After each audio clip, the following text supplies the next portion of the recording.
রাত্রে বগলা বাজারে কি কি পাওয়া যায় সেটা আমরা তোমাদের জানাচ্ছি। বগলা বাজারে এত রাত্রে আসলে পরে পাবে চা বিস্কুট আর সিগারেট, এমনি কিছু পাবে না, খালি চা বিস্কুট সিগারেটই পাবে না, আর কিছু পাবে না এখানে, ঠিক আছে। আর বগলা যে বাস স্ট্যান্ডেই পাবে, বাস স্ট্যান্ডেতে একটা বয়স্ক মহিলা সে বিস্কুট চা তৈরি করে, সেটা দেখতে পারো। এই যে নেই নেই, ওই বিটি নেই, ওই যে বিটি। চলো দেখতে পারো, আমরা এখন যাবো। ভালো হয়েছে ঘরে সব মাল খাই। কি আছে নাকি দেখি,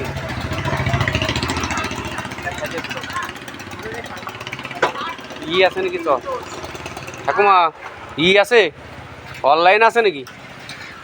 অনলাইন আছে, এই সিগারেট নিতাম আর চা। হ্যাঁ শুনে না ব্লগিং যদি হ্যাঁ হ্যাঁ দিদিমার তো অসুবিধা আছে। 20-30 টাকায় অনলাইন দেবো না, 100-150 টাকা নিলে অনলাইন আচ্ছা আচ্ছা আমার কাছে পয়সা আছে। পয়সা আছে? হ্যাঁ তাই নাও। একটা ঠাকুমা বলছে 20-30 টাকায় কোনো অনলাইন হবে না, 100-150 টাকা ছাড়া।